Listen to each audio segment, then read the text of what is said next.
They tied her to a billboard and wrote on sale. No one stopped to look except one human. They didn't chain her to hide her. They chained her so everyone could see. She sat beneath the fractured rib cage of a long dead billboard, lit by a failing neon, pulse that flickered in 4 languages. On sale, it said, the words stuttered across the rusted metal above her, each blink casting her in a sickly glow before plunging her back into half-shadow. Blue skin, long red hair, like flowing copper in the windless air. She wasn't slumped. She wasn't crying. She sat perfectly upright, bound at the wrists and wasted by ornamental chain links polished just enough to catch the light. Her eyes were open, fixed on the horizon beyond the bridge as if waiting for a signal. Only she could hear Kane stood frozen, half hidden behind the warped arc of a fallen transit rail. He had come here following a sound, a resonance too clean for wind and too sorrowful Tobe machinery. His harmonic receiver had caught it, just a tremble, of tonal variance in the static, but it had drawn him anyway. He hadn't expected a person, certainly not her. The city of Oasis Vetra had been dead a long time, not in the catastrophic sense. There were still light systems that flickered to life when coaxed. But spiritually, no more choirs in the cathedral domes, no more tonal bridges or echo sanctuaries, just rust dust and the hum of slow collapse. And yet here she was, not a ghost, not a trick of refracted light, flesh and breath. He took a cautious step forward, boots barely whispering against the powdered mosaic tiles.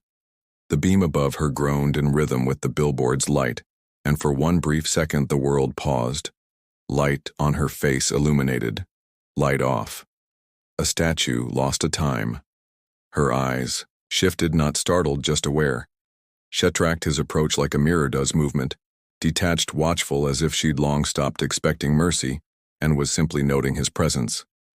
For the record, Kin spoke first, voice low and even. "Are you alive?" A blink, then calmly alive enough to answer.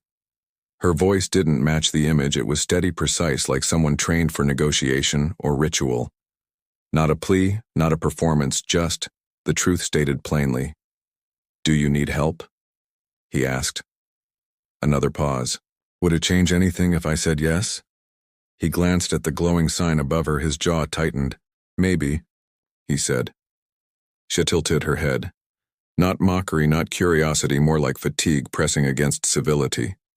He moved closer, slowly, keeping his hands visible.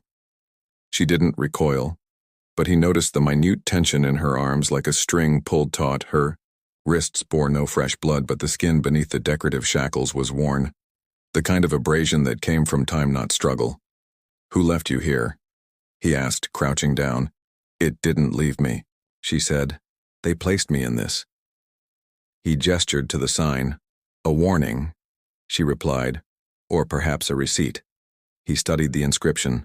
"On sale, not wanted, not lost. Sale a transaction frozen mid-step." "You're not merchandise," he muttered.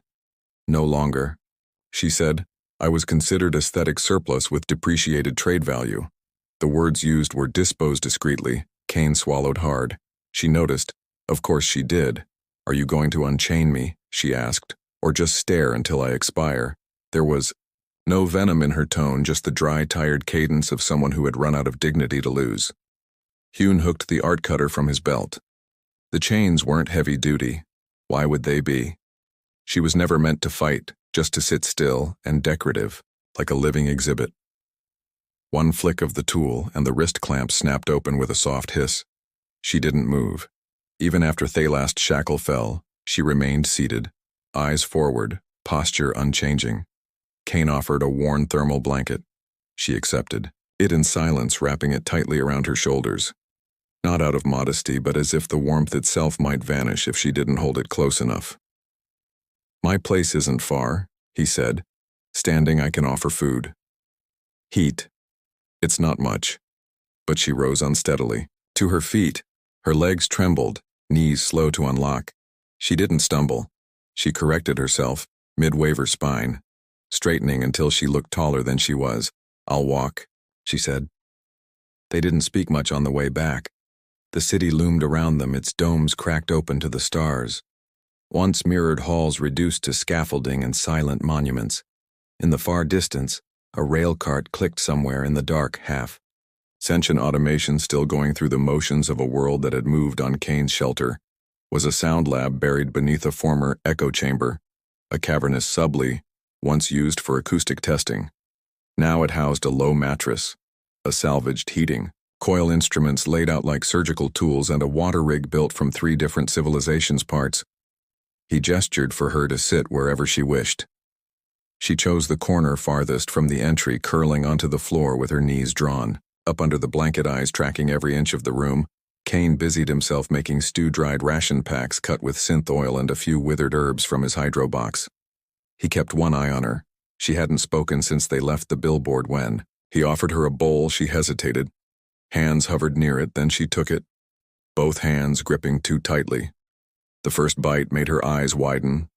She coved, then covered her mouth quickly as if the reaction might cost her something. "You're safe here," Kane said, gently. "I won't touch you. Not unless you ask." She glanced up, something like confusion in her eyes. "No one ever said that before," she murmured, not without, meaning something else. He didn't respond, just sat across from her and began eating. After the third spoonful, her hand stopped shaking. Her breath grew slower. She didn't finish the bowl, but she held it in her lap like a warm stone. "You're not from here," she said at last. "No," he replied. "Then why did you stop?" He met her gaze. "Because everyone else didn't." She didn't smile, but something behind her eyes shifted, a hairline crack in the mask of indifference. He stood, pulled a second thermal tarp from the storage trunk and handed it to her without comment. She took it, layered it over the first, then lowered herself onto the floor again. Not on a mattress, just near it. When he dimmed the lights, she didn't close her eyes, but she curled tighter, her breathing softer, more human than it had sounded all evening. Kane lay on his side, listening to the station's old bones hum and creak. He didn't know her name, didn't know what caste or species she belonged to, but the way she held that bowl, like it might vanish, the way she watched the door even after it was locked, he knew one thing. No one should have had to sit under a billboard like that. Not for being beautiful, not for being forgotten. And no one should ever be on sale. He closed his eyes, but sleep didn't come easy. Not anymore. Not since that last performance, but maybe this was the first note of something different. Maybe silence wasn't the end. Maybe it was the start of song no one had written yet. The first light in Elwis's Phaetra didn't rise so much as flicker. A dying relay in the upper dome hummed itself awake, sending pale pulses of artificial morning through the cracked skylights. It wasn't warm. It wasn't natural. But it was enough to remind you that you were still alive. Kane sat up slowly, breath clouding faintly in the cold air. The stone floor beneath him radiated chill through his spine. And somewhere nearby, metal creaked, an old panel expanding with a shift in power flow, the kind of sound he was used to cataloging. Dying notes of a once great city still trying to breathe. Then he heard her, not moving, not speaking, just breathing slow and steady. The way someone breathes when they're pretending to be asleep, unsure if the world around them is real, yet. She was curled in the corner where she'd slept, wrapped tight in 2 overlapping thermal blankets, like she was afraid warmth would evaporate if she didn't anchor it to her skin. Her red hair had come loose during the night, tangles fanned across the stone, like spilled copper. Even with her eyes closed, she looked prepared, as though any sudden noise might trigger a silence too deep to escape from. Kay moved carefully, not quiet out of fear, but out of respect. He crossed the room to the heating rig and reset the coil. It hummed to life with a reluctant groan. Behind him, her voice came low and deliberate. "You walk like someone carrying guilt." He didn't turn right away. The voice was different than last night. Less cautious. More assessing. "You're awake," he said. I never slept. That made him pause. He looked back at her. Her eyes were open now, watching him with an expression too old for her face. "I listened to your city," she said. "It doesn't sing anymore." Kane sat near the heater and adjusted the temperature. No, said it forgot how. She didn't speak again, just pulled the blankets closer. Her posture hadn't changed since the billboard, not rigid exactly, but calculated, like every movement was measured against some unseen rulebook. "I'll make something hot," he offered. She nodded once, permission granted, not thanks. He prepped the morning stew the way he always did. Dried root slabs, powdered broth, and a few darkened leaves from his hydrorate. It wasn't elegant, but it had warmth and salt. He stirred insolence. "Leah," she said suddenly. He glanced back. "What, my name?" He let the name settle between them. "Leah," he repeated. She didn't smile, but her shoulders lowered half a breath. "You didn't ask," she added. "I figured if you wanted me to know, you'd tell me. That's not how most men speak to things they think they've rescued." "I didn't rescue you," he said. "I just didn't walk past." That seemed to land. Her gaze lingered on him a second longer, before drifting to the heating coil. She extended one hand, slowly, fingers trembling as they approached the warmth. Her skin, pale blue with faint violet undertones, looked raw in the cold, thin patches at the knuckles and palms where the shackles had rubbed her down. Kane ladled stew into 2 ceramic cups and crossed the space between them. He handed her one without touching her hand. Her fingers hovered over it. She sniffed. First, then took it. The moment the heat touched her skin, her breath hitched. She lowered her eyes and brought the cup close to her lips, cautious but eager. Her first sip was so small he barely saw her swallow. The second came quicker. She didn't choke this time, but her throat moved like it wanted to. The steam curled around her face. "What is this?" "Chest earth root filter broth, some local leaf I can't pronounce. It's hot." "That's the best part?" She nodded. "Do you know how long it's been?" she said. "Since something was made for me." "Not through me." He didn't answer. "They used to say I was valuable?" She went on, voice distant. "My posture, my face, my silence, all useful. Decorative. I was presented like a treaty ornament. My value was in standing beside someone more important than I'd ever be." Kane listened. Not like a confessor, not like a savior, just a man who knew that sometimes the best music was played without instruments. "They didn't hit me," she said. "They didn't need to. They erased me with politeness." She looked at the stew again. "And when I aged half a cycle, they called me non-reelable material and removed me from the registry. They left you on display." Kane said, not as a question. She blinked slowly. It wasn't for punishment, it was for clearance. The words lodged in his chest like a shard of ice. He looked at her now, not the elegance, not the beauty, but the quiet endurance that refused to shatter. She wasn't broken, but she had been filed away like dust. "I make things," he said softly. "Or I used to music, mostly soundscapes, harmonics. I thought I could turn pain into something beautiful. I was wrong." "What happened?" she asked, her eyes not leaving him. He gave her a long look. "I composed a piece that triggered memory collapse.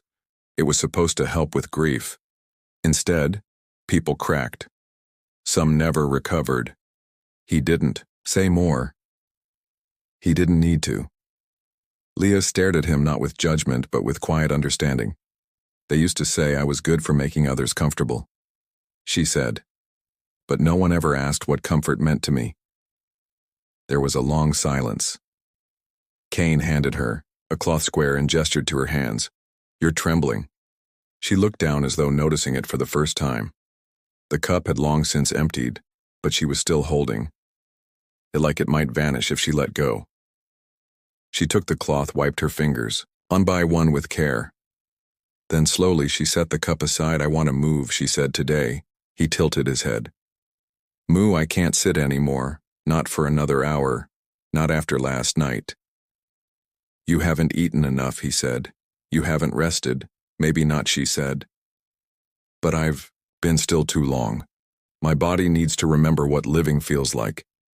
Kane studied her. There was steel under the softness now, not defiance, something quieter. A kind of reclamation. "Just the outer corridor," she added. "I'll follow your pace." He stood, walked to the far wall and retrieved a pair of insulated wraps, old but intact. He handed her one. She took it with both hands, folding it over her legs before standing. Her body swayed slightly, knees locking too early, but she adjusted fast. Kane didn't offer his arm.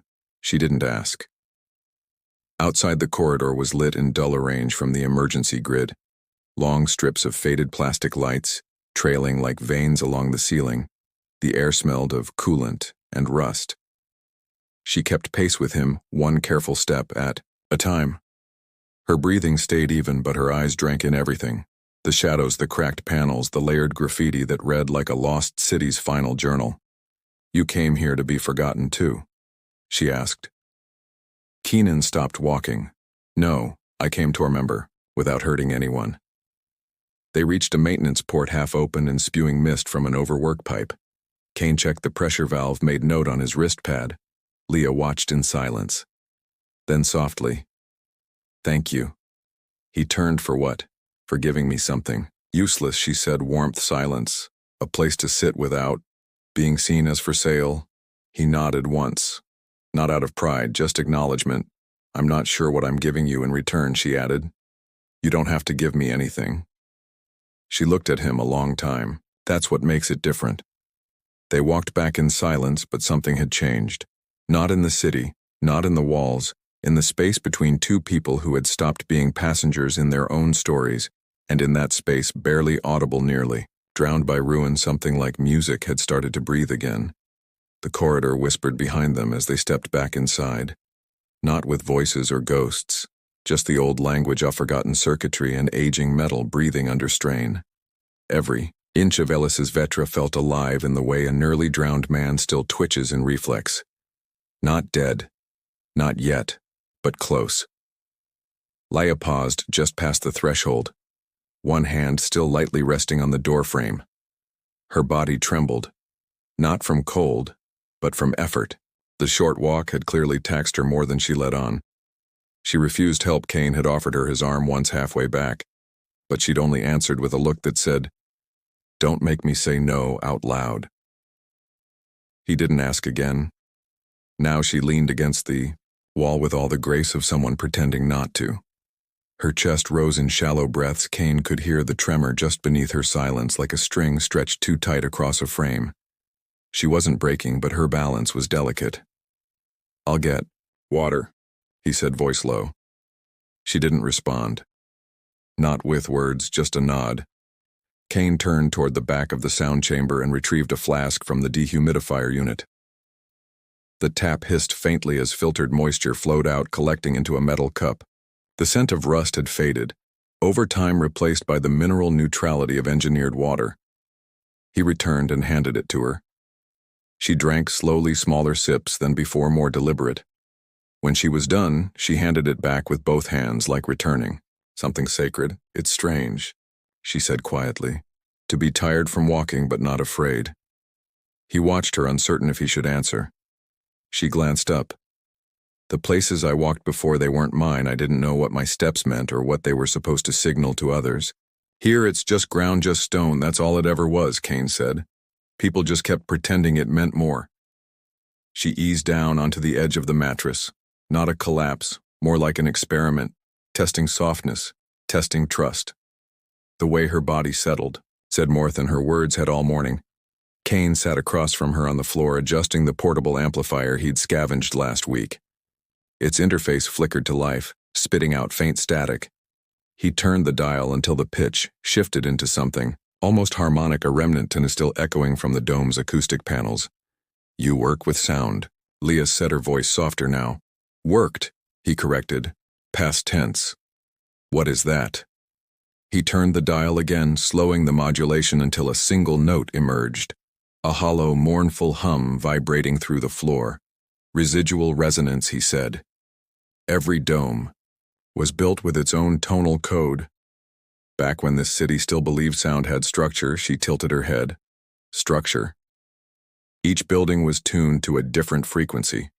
Some harmonized across sectors, some were meant to disrupt. It was music, but also navigation, mood control, even crowd management. Leah stared at the ceiling, eyes following the faint lines in the stone. And now it's just echo-forgotten instructions bouncing off broken walls. She nodded, absorbing it. Kane studied her profile, in the flickering light. The violet tone of her skin had warmed slightly since their walk. Her hair had begun to dry at the edges, curling naturally in a way she clearly hadn't allowed it to do in a long time. She no longer looked like Astatue. Someone forgot to dust. She looked real. Present. You said something. Yesterday, Kane said about being removed from inventory. She didn't flinch, didn't even blink, just answered. I was part of a diplomatic bond program. She said, ornaments for trade officials, each assigned to a representative based on visual and genetic compatibility. We learned silence, poise, beauty. We were no down name, but we had no signatures, no decisions. When our patrons fell, we were distributed or archived. Archived, Kane repeated. It sounds better. Then thrown away, she said, tone dry. He let the silence sit. She reached out almost absently and touched the amplifier casing. The hum beneath her fingers shifted slightly, just enough to register. She froze. That's new, she whispered. Kane nodded. It responds to conductive skin contact. You changed the current. Her hand remained still on the device, eyes wide. I changed it. Yes. For a long moment she didn't move. Then her lips parted almost involuntarily and she sang. Not loudly, not even musically, just one sustained tone. A vocalization pulled from memory like an echo of a childhood lullaby or an ancestral chant long buried. The amplifier pulsed. The note vibrated through the chamber walls, soft and low, then climbed into the space like light through fog. Kin didn't touch, anything didn't interfere. He watched. Her voice wasn't perfect. It cracked once near the end, but it held. It endured. When she stopped, the silence didn't return, harshly. It came gently like dusk. Leah opened, her eyes. They shimmered not with tears, but with astonishment, as if she hadn't realized sound could still come from her, as if she'd been convinced her voice was part of what had been stripped away. Kane offered nothing. No praise. No analysis. Just presence. She looked at him then, and for the first time, not as an unknown, not as a strange male in a ruin, but as a witness. That wasn't for performance. She said, it was for me, I know. Her breath hitched slightly. Ben steadied. He stood and moved to the far wall, retrieved a second blanket from the supply crate and tossed it toward her feet. She picked it up this time with less hesitation and folded it over her lap. You're letting me take space. She said yes. Why? Because you needed it. She looked down, at the fabric in her lap, then back at him. That's not logical.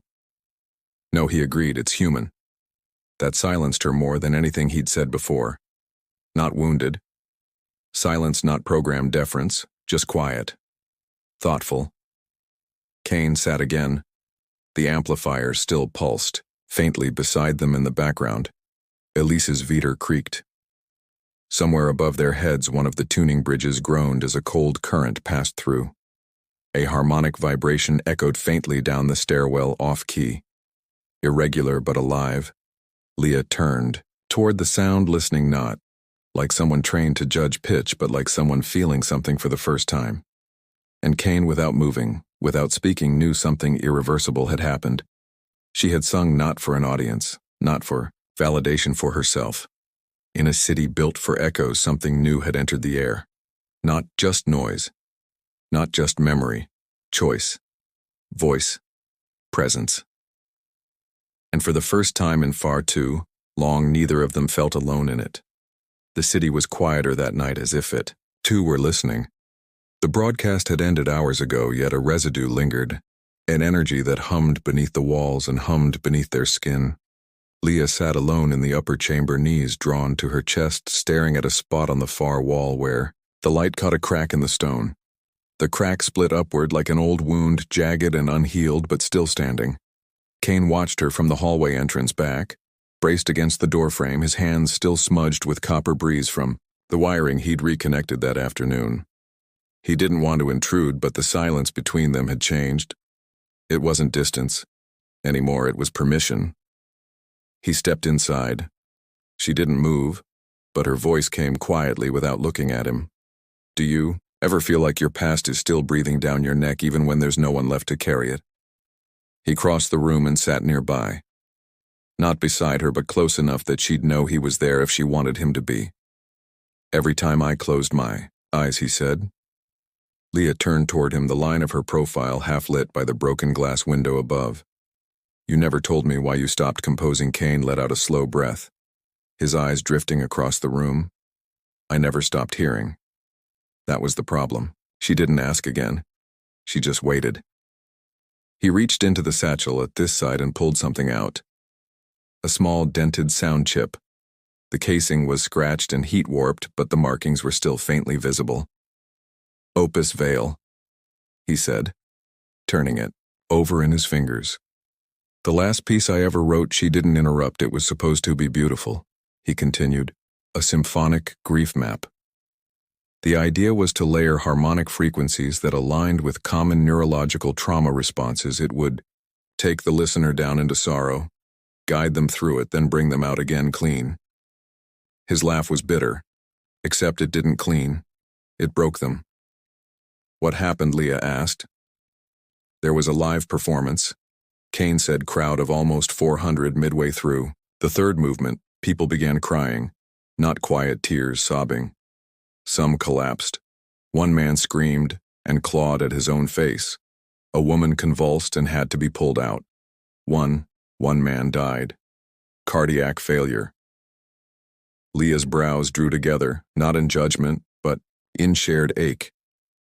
They said I weaponized emotion. He went on, said I had no right to manipulate minds without explicit cognitive safeguards. I was discredited.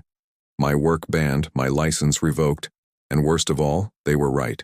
Not about the intention, but about the effect. He held up the chip between thumb and forefinger. I kept this as a reminder, not of failure, but of arrogance. I thought I could force healing, but healing can't be forced. It has to be chosen. Leah reached forward slowly and without asking, took the chip from his hand. She turned it, once, twice, the plastic glinting faintly in the light. Then she set it gently on the floor between them like a shared offering. Do you hate the music? She asked. He hesitated. No. I hate what it became in the wrong moment. But the sound itself, it still lives in me. Lion nodded, and her voice turned inward. My patron used to say my silence was my most valuable trait. A beautiful woman with nothing to say is the perfect diplomatic accessory. That was a compliment. Kane's hands curled into loose fists on his knees, but he said nothing. I was bonded at 10 cycles, she continued. Chosen by a selection board for posture, pigment, and passivity. I was trained in gesture and presence. They didn't hit us, didn't scream. They erased us politely.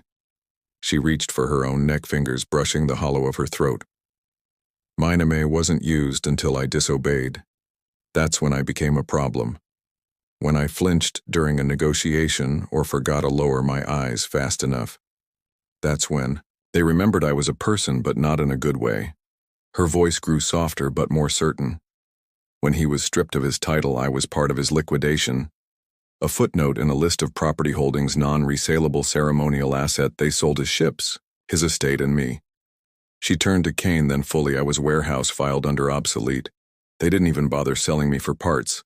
They just chained me to a beam and walked away. Kane felt something burn in his chest. Rage without direction. Grief without anchor. And now, she said, eyes steady, I'm here sitting beside a man who listens more than he speaks, who never once asked me to perform, even when he had every reason to question me. He looked at her, something caught in his throat. I don't need to know more than what I already see. He said, you're not a role. You're not an echo of someone else's story. Here ached over, not grabbing, not claiming, just offering his palm face up between them. Leah stared at it for a long moment, then placed her hand in his. Their fingers didn't interlock, not yet, but they rested together, warm, grounded, two voices that had once been used against their will. Now finding harmony not in the loudness of sound, but in the quiet trust of stillness. Outside, Ovisitra sang faintly in the wind.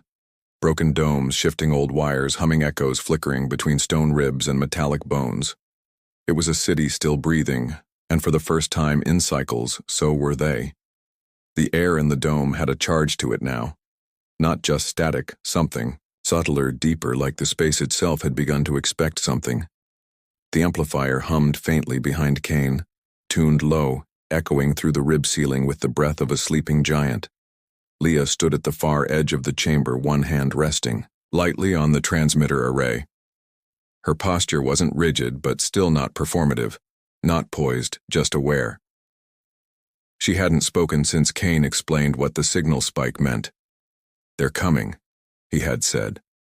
Not a question, not a warning, a fact. She nodded once and walked away. Now she turned quiet steps over cracked stone. She wore no makeup, no ceremonial robes, only a loose tunic, and the same gray trousers she'd worked in the last 2 days. But something in her presence had changed. When she reached him, Kane didn't speak. He simply stepped aside, offering her the console. She didn't take it. "Do you remember?" she said. "The first time he ate here?" Kane blinked at the question. "Yeah, you choked. You tried to eat too fast." She smiled faintly. "It wasn't hunger. It was panic. I thought if I didn't eat fast enough, someone might take the plate away." He swallowed. "No one's taking anything from you." She looked at the console, then back at him. "Then let me say it. In my way." Kane nodded and stepped back. Leah closed her eyes. The chamber fell still. She drew a breath. Not just in her lungs, but down to the core of her, like she was inhaling the shape of her own name. And then she spoke. Not loud, not dramatic, steady. "This is not a message. It's not a performance. I'm not reciting, I'm remembering." Kane watched as her fingers brushed the edge of the transmitter, her voice tightening, not with fear but with weight. "My name is Leah. I was bred to be background, chosen for symmetry, trained to echo someone else's pride. I was told that silence was grace and stillness was strength. I believed that being seen without being known was safety." Her voice shifted, something raw entering her tone. "But safety was a lie. I was displayed, then discarded, tethered toe pole like a failed sign marked for sale. Not even as a person, just a thing someone didn't want to bother naming." Kane's chest tightened. Leah stood taller. "But I was watching the whole time. And now I speak not to demand anything, but to remind you that I was always here. You just didn't look close enough." She took a breath, steady and long. "So now I look back." She reached forward and pressed the transmitter's key. The signal pulsed outward, bright and clean. For a moment, there was only silence, then a crackle. A low, staticky voice broke through the left side speaker. "Station Echo. 12, reporting. We hear her. We remember her." Another one followed, warmer, choked with emotion. She spoke. "You can't unhear her, we won't let you." Then dozens more, short, long, distant. "I knew her from court days. She walked like music.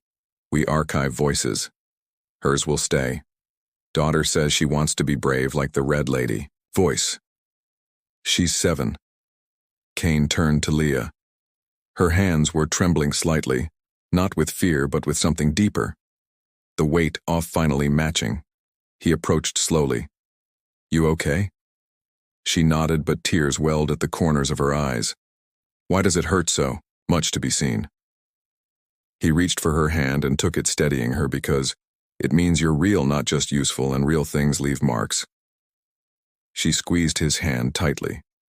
From the far end of the dome, the old harmonic wall lit up, unexpectedly. For the first time in years, its embedded resonance crystals glowed dimly as the voices pulsed through the system. Each one left behind a flicker of presence. A moment, a signal. "You started something," Kane said. Leah watched the lights, her voice barely audible. "I didn't know I wanted to be remembered, I just didn't want to disappear." Behind them, the auxiliary panel chirped. Kane walked over, checking the display. His jaw stiffened. "What is it?" He turned. Small vessel docked near the south bay. 3 life forms. One of them's armed. Leah's breath caught, but she didn't step back. Collector's chest, worse, corporate reclamation, no logos, no names. They don't want to arrest anyone, they want to erase the problem. Her lips thinned. Me now. Kane walked to the inner alcove and opened the old audio casing, pulling out 2 portable broadcast discs. He tossed one to her. She caught it with clean reflexes. "I won't run," she said. "You don't have to not anymore." They left the dome together, stepping into the corridor where voices had once been muted by wealth and power. Now the stones carried something else. Resistance, truth, presence. Leah clipped the disc to her belt and adjusted the volume. Kane grinned. "Think they're ready to meet the voice they tried to delete?" Leah smirked just slightly. "I don't care if they're ready. I am." They walked down the hall side by side. No armor, no weapons, just voices, hers, his, and those, echoing from every duct and panel of the broken station. The storm was coming, but this time she was the thunder. The collectors were gone. Alis's Vader, for the first time in what felt like centuries, had chosen to let someone stay. The aftermath didn't come with celebration. There were no cheers or anthems, no dramatic gestures or final lines. Only a long, slow breath, the kind of city might take after waking from a long, haunted dream. Leah stood in the center of the old atrium, shoulders lowered, fingers flexing at her sides as if trying to remember they belonged to her. The wind carried her hair across her face, and she let it, no longer tucking it away, no longer arranging herself to be viewed. Kin approached quietly, the soles of his boots whispering over dust-layered stone. He didn't speak. There was no need. Her silence wasn't withdrawal. It was rest. Together, they walked back through the halls, through the great corridor, where harmonics used a bloom, where now only echoes returned, faint, but alive. The city had not been saved, not yet, but had been claimed. That evening, Kane rewired the last of the dome's upper channels. As he worked, Leah busied herself preparing food from their dwindling supplies. She moved slowly, deliberately, like every gesture now held meaning. When she placed the bowls beside him on the floor, she didn't hand his to him. She simply set it down, an equal offering, not a service. "Did you ever think," she asked, as he sat beside her, "that this place would hold us both?" He glanced at her. "I never thought this place would hold anything again." She stirred her food, quiet for a moment, then almost without thinking. "They called it the City of Echoes. Not because of the acoustics, but because everything here was built to remember sounds, left fingerprints, footsteps, laughter, voices, every noise layered over the one before, and it stayed if you listen right." Kane smiled. "Then it makes sense that you belong here." Leah tilted her head. "Why? Because you carry echoes too. But you don't let them trap you. You answer them." The silence that followed wasn't awkward. It sat comfortably between them, like the space left between notes in a song, necessary, intentional. Then her voice came low and steady. "I dreamed once, back when I was still in training, that I was walking through a forest. I never seen one in real life, but I knew what it was. I walked for hours barefoot until I found a place where the trees hummed." Kane listened, spoon forgotten in his hand. "In the dream I reached out and touched one," she continued, and the hum stopped. "For the first time everything went still. I thought I'd broken it, but then I heard something else." "What, my name?" She met his gaze. No one ever said it in my dreams before. That Kane's breath caught gently. He said his. "Bowl aside, did it sound like your own voice?" "No," she said. It sounded like someone was waiting for me to answer outside. The wind rattled against the old dome vents, sending a deep, low whistle through the structure. Kane looked toward it, then back to her. "You've answered now," he said. She nodded, but not alone. He reached out, then slowly, clearly, and took her hand. This time she didn't hesitate. There was no need for ceremony, no need for grand declarations. She didn't flinch when his thumb brushed over the back of her hand. He didn't freeze when her fingers closed around his. It wasn't a moment of surrender or rescue. It was a moment of recognition. Leah shifted, sitting closer, her shoulder brushing his. "Will they come again?" she asked. "Maybe," he said. "But now, they'll be seen, when they do, and they'll hear us, They don't know how to listen, then we'll teach them. Her head leaned against his shoulder then, and he adjusted slightly so she'd rest more comfortably. They stayed like that for a long while, eyes on the old consoles and light fixtures, the wires that had once carried music across domes, across sectors, across stars. Eventually, Leah spoke again, her voice barely above a whisper. I was never meant to stay anywhere. I was designed to complement, to be brought out, displayed, admired, then packed away. But now I feel. She paused, rooted. Kane offered. She nodded, and terrified.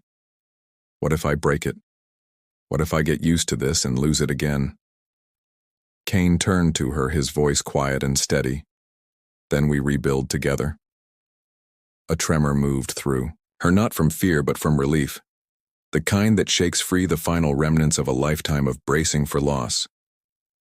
I don't want to be a symbol, she said. I just want to be. He brushed her hair behind her ear, letting his fingers linger briefly along her jawline. Then be here with me. She nodded once, then again. Slower, I will. The lights overhead flickered, then steadied. Somewhere beneath the floor, an old resonance system kicked in, soft like breath stirring a string. And in that room of dust and wires, where beauty had once collapsed under silence, two people sat shoulder to shoulder, no longer waiting to be seen. They were already heard. The seasons didn't change and Ellis's Vetra not anymore. But the light did not, the sun, because there was none. The orbital city hadn't seen real starlight in years, but light still passed through the broken skylights in the upper dome, filtered through dust and fractured glass. It shifted across the chamber floors in soft gradients of gold and violet. Today the light felt different. It was warmer, not because of the temperature, but because of the silence that had settled. Not empty, but full. Kane sat on the floor of the old cathedral hall, legs crossed, soldering the remains of a tone panel salvaged from one of the broken bridges. Leah sat nearby, legs tucked beneath her, carefully stringing an instrument built from 3 different species designs, one piece. Varelian tension bone, 1 Terran resonance plate, and her own voice as the final tuning fork. No one had told them to rebuild. The city's lost music, but it had started happening anyway. At first it had been small things, restoring a single amplifier, repairing broken vents, to carry sound properly again, then salvaging instruments, then quietly, almost accidentally teaching now. Once a week the hall filled with survivors. Children born to silence, elders who had lived through the station's golden age and then its collapses, Cavengers who couldn't read music but felt rhythm in their blood. Leah guided them through ancient chants. Kane taught them how to listen, not just to notes but to each other. They hadn't named it a school, it just became one. Sound plates cracked, Kane muttered, holding up the panel. Leah looked over again. 3rd time this week. We need to switch to something less, mournful, she said, eyeing the instrument. The dome keeps rejecting sadness. He raised a brow. You think it's rejecting it? She tilted her head. I think it's full. Too much sorrow soaked into the walls already. It wants something else. He smiled and returned to work. You think the city wants, I know. It does, she said. She wasn't speaking metaphorically. Not anymore. Lis Vetra had become something else, something living not in flesh but in memory, in echo. And for the first time it was no longer just a graveyard of forgotten acoustics. It was a place people came toward, not away from. There had even been messages from orbit. The signal Kane and Leah sent weeks ago had traveled farther than expected. A few independent networks had picked it up. One had archived it. Another, faint and crackling, had simply replied with, "We heard, we remember today." One of those voices had come home. They arrived just after mid-cycle. A small group, 3 people, 1 woman in a scarred biosuit, her daughter clinging to her hip, a man with a handheld keyboard strapped across his chest. Their faces were tired, their boots worn, but their eyes were bright. Leah had gone to meet them at the atrium. Doors came beside her. The woman had bowed her head, not deeply, but with quiet reverence. I was one of the logistics handlers during the clearance. I archived names I didn't know, belonged to people. Yours was one of them. Leah didn't speak. the woman continued, voice cracking. I couldn't stop it then. But I came to see you now, to say I'm sorry and to ask if I can learn from you from his place. Leah stepped forward, not to embrace, not to forgive, but to welcome. You came, she said simply. The woman nodded and her daughter reached up and touched Leah's red hair fingers, curling around a bright lock. Are you the one who sings to the stars? The little girl asked. Leah smiled, and for the first time in a long time, Cain saw her smile without apology. Sometimes, she said, but only when they listened back. They brought the visitors inside, showed them the rebuilt dome, let them sit, eat, rest. The child fell asleep to the hum of a repaired tone wall curled beside one of the old resonance columns like it was a guardian. Later, when the hall was quiet again, Cain stood on the threshold and looked back at Leah. She was seated on the stairs, hands in her lap, eyes closed. He walked to her, sat beside her, their shoulders touched. She opened her eyes, looked at him and said, I'm not afraid anymore. He didn't ask what she meant. She went on, not afraid of waking up, of being used, of being seen. I didn't think that was possible. He nodded. It wasn't supposed to be, but it happened anyway. He turned to her then fully. Why did you stay, Leah? After they left, after you were free to go wherever? Her answer came without hesitation. Because for the first time I'm not surviving someone else's idea of me. I'm building something. I chose this place. These people, you. Cain swallowed. Do you ever wonder what would have happened if I hadn't stopped that day? If I just walked past the billboard? I shook her head. I don't believe in if, she said. Only in what is. She turned, one hand reaching for his fingers, weaving between his. And you are. He leaned into her, then forehead brushing hers. No words, no dramatics, just a soft warmth of shared breath in a place once choked by silence. That night they stood beneath the dome as a new piece played across the chamber. Not a symphony, not a polished performance, just voices, realones, laughing, stumbling, creating something imperfect and alive. Cain looked to Leah and she to him. They didn't say, I love you. They didn't have to, because love here wasn't about words, it was about staying. It was about being seen and being heard together forever. The warmth came first, not from the sky, which still filtered pale and fractured light through the upper dome, but from the floor where the heat coils had finally been repaired. It was the kind of quiet warmth that lingered in the stone and made you stretch just a little, slower breathe, just a little deeper. Leah stirred beneath the layered blanket, one bare arm curling out across the mattress in search of a familiar presence. She didn't call out. She didn't rush. She simply reached, and when her hand found his warm, rough, unmistakably his, her fingers closed around his wrist, grounding herself in the certainty that he was still there. Cain murmured something half-formed, half-dream, a sound, between a name and a hum. Then he rolled toward her, his chest pressing lightly against her back, arm draping over her waist. His breath was slow, his heartbeat steady against her spine. They didn't speak. They didn't need to. When she finally shifted and turned to face him, her red hair fanned across the pillow and caught the light like fire trapped underwater. Her skin was still faintly cool from the air, but her eyes, soft violet, deep with memory and newness, were warm. Cain blinked at her sleepily and smiled. Not with surprise, but with the quiet joy of waking next to someone you know is staying. You were watching me, he said. She nodded, only for a little while. You look like someone dreaming of something good. Maybe I was. She leaned forward and kissed the corner of his mouth light. Barely a whisper. He didn't chase it. He just smiled wider and ran his fingers through her tangled hair, drawing it back from her face. You keep doing that, he murmured. Doing what? Looking at me like I'm music. She tilted her head. You're music, just the kind most people don't know how to hear. He let out a soft laugh and kissed her, then properly this time. Slow, anchored, the kind of kiss that didn't ask for more but offered everything. His hand moved to her waist, fingers brushing the soft fabric of her tunic. Her body leaned into his, not urgently but with certainty. When they finally pulled apart, her forehead rested against his, both of them breathing in the same rhythm. Do you ever wonder, she whispered, how long this will last? He shook his head gently. I don't need to. Why not? Because it's not about forever. It's about today, and I want every one of them with you. She closed her eyes and he kissed her eyelids one.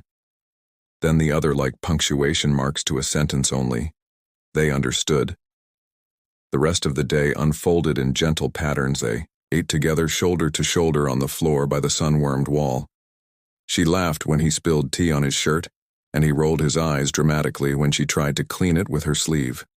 Later they walked the length of the inner bridge, her, barefoot, him carrying a toolkit and a half-finished radio. She pointed out the old murals along the stone walls, telling him which patterns had once been used to teach harmony toe children in her caste.